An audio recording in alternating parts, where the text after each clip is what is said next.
Cine brasileño, Cinema Novo.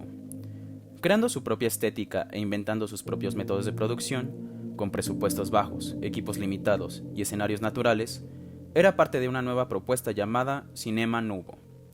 Este día les platicaremos de la propuesta revolucionaria de algunos cineastas para cambiar el cine brasileño. Comencemos. El nuevo cine brasileño surge como respuesta de un grupo de cineastas frente a un cine que no expresaba la realidad del país. El propósito de este cine era combatir la pobreza intelectual en la que se encontraba Brasil. El Cinema Novo se caracteriza por el compromiso que se tenía con la realidad y por dar al pueblo brasileño una reflexión de las condiciones que se vivía en Brasil. Era un contraste con el cine de Hollywood, en donde se mostraba la belleza y la perfección. Cabe señalar que este cine tuvo influencias del neorrealismo italiano y de la nueva ola francesa. Estos fueron cimientos importantes para la construcción y proyección, a principios de los años 60, de una realidad que se vivía en Brasil en estos tiempos. Los jóvenes cineastas querían poner punto y final a una serie de films que no expresaban la auténtica realidad de Brasil. Los directores más destacados del Cinema Novo son Glauber Rocha, Nelson Pereira dos Santos, Rui Guerra, Carlos Diegues, Joaquim Pedro de Andrade, Leon Hirschman, Gustavo Dahl, Paulo César Saraceni y Walter Lima Jr., pero el más emblemático fue Glauber Rocha. Glauber Rocha, director, actor y guionista en una revista brasileña, señaló un aspecto importante que llegó a ser una parte fundamental para la revolución cinematográfica brasileña: la estética de la violencia. La más auténtica manifestación cultural del hambre es la violencia. La mendicidad, tradición venida de la piedad redentora y colonialista, ha sido la causa del estancamiento social, de la manifestación política y de la mentira cultural. El comportamiento normal de un hombre hambriento es la violencia, pero la violencia de un hambriento no es primitivismo. La estética de la violencia, antes de ser primitiva, es revolucionaria. Es el momento donde el colonizador se da cuenta de la existencia del colonizado.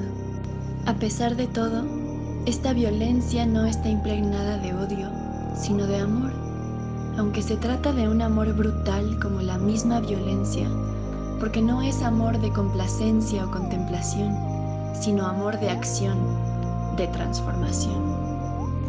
Glauber adoptó una poética personal rebelde caracterizada por la esperanza excesiva en la filmación de los planos, generalmente de cámara en mano, que el realizador definiría como rasgo estilístico fundamental de sus cintas.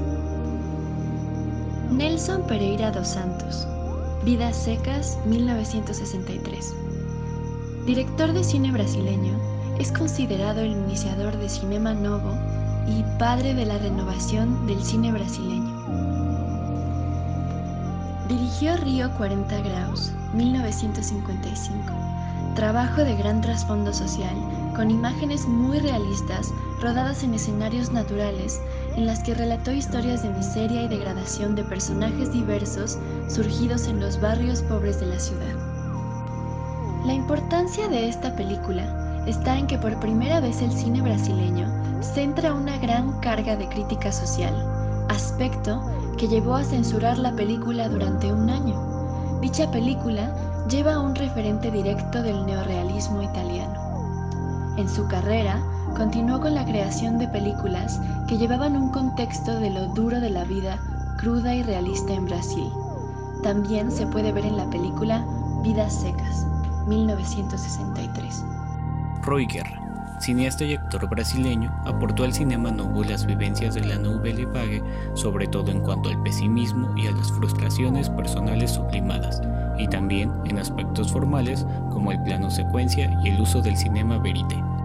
Apostó por la discontinuidad del discurso narrativo en sus películas, evadiendo las restricciones que imponen los géneros tradicionales y empleando códigos sociológicos, etnográficos y estéticos para ilustrar historias que reflexionan sobre historia y política, ejército y religión, poder y relaciones de clase, las cuales se reflejan en su película más destacada, Los Fusiles, de 1964, estrenada en medio del golpe de estado militar en Brasil, El éxito de esta película sitúa a Roy Guerra entre los exponentes del llamado cine novo.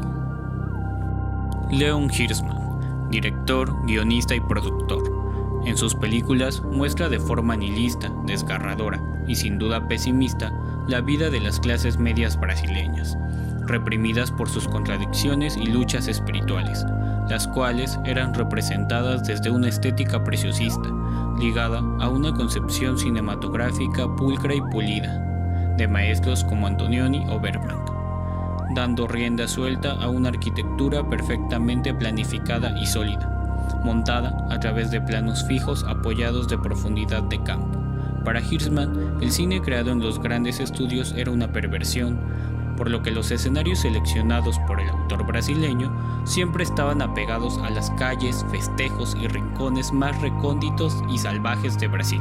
Un claro ejemplo es su película más importante, La Fallecida, de 1965.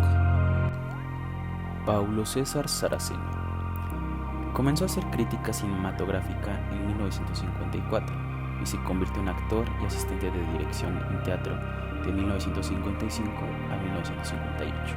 Al mismo tiempo hizo contacto con los maestros de la crítica de Sao Paulo, Almeida Salles y Paulo Emilio. Participó en actividades del Club de Cine de la Cinemateca del Museo de Arte Moderno de Río de Janeiro, donde descubrió las películas de Chaplin, Eisenstein y el neorrealismo italiano, y firma el manifiesto Cine en el suplemento cultural del Jornal do Brasil. Realizó su primer ejercicio cinematográfico en 16 milímetros con el cortometraje Caminos en 1957. Luego, con Mário Carneiro, realizó el documental Arraial do Cabo en 1959.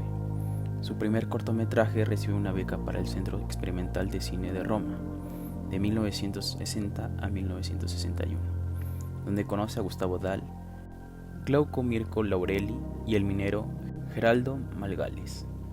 Después de haber sido compañero de clase de Bernardo Bertolucci, Marco Bellocchio y Guido Soluich. El manifiesto cinemanovista está elaborado, en sus palabras, como una propuesta diferente de Hollywood, de la chachada de Atlántida y del cine de Vera Cruz. Este cine es más cercano al neorrealismo, con tomas largas e influenciado por el cine ruso. Su primera película, Por todas Caixas, se basó en el argumento de Lucio Cardoso y es una de las primeras películas del cinema novo. Luego hace The Challenge en solo 13 días, con un bajo presupuesto y muchas improvisaciones, todo con cámara en mano. Según la declaración de Glauber Rocha, Saraceni es el verdadero autor de la frase "una idea en la cabeza y una cámara en mano". Roberto Santos comenzó sus actividades cinematográficas alrededor de 1952, en el primer gran estudio construido en Brasil, el estudio Vera Cruz.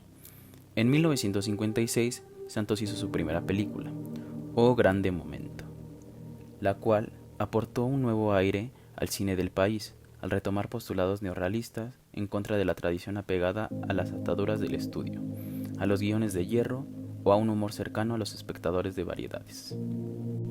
En 1965, Roberto Santos adaptó una novela corta de Guimarães Rosa, Ahora Eves, de Augusto Matraga. Esta fue la única adaptación exitosa al cine de una obra de Guimarães, el nombre más importante en la literatura brasileña en este siglo. La película se mostró en el Festival de Cine de Cannes en 1966. Esta sería su último largometraje, el cual también está asimilada al movimiento. A finales de los años 60 y 70, su carrera estuvo marcada por los problemas de censura. Sin embargo, dirigió 6 películas más, entre ellas 2 películas experimentales, Voces do Medo, una película con la estructura de una revista, y As Tres Mortes de Solano, un experimento en el cual se cuenta la misma trama 3 veces, primero en el reino fantástico, luego como una trama realista y finalmente como una pantomima de circo. Carlos Diegues es un productor, director, crítico y escritor de ensayos y manifiestos cinematográficos. Debido a su posición ante la dictadura militar en su país, Vivió en el exilio entre 1969 y 1971. Su activismo en el cine pretende formular un estilo de cine propiamente brasileño, cargado de identificación con el entorno histórico y sociológico de Brasil, mientras se alejaban de los moldes temáticos y de producción impuestos desde Estados Unidos y Europa, incidiendo en el afán de mostrar al público brasileño su propia cultura, aun cuando ésta chocaba con la visión de las élites políticas del país.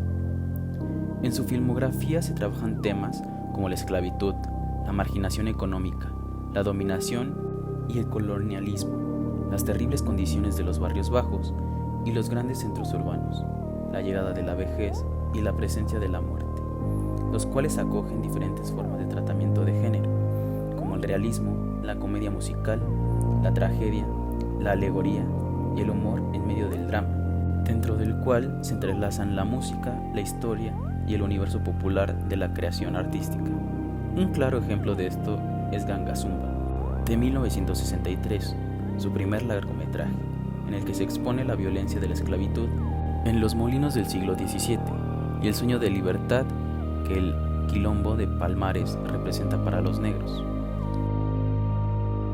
El Cinema Novo fue el primer movimiento cinematográfico latinoamericano, tomando la palabra en el sentido empleado por los movimientos de vanguardia intelectuales a lo largo del siglo XX.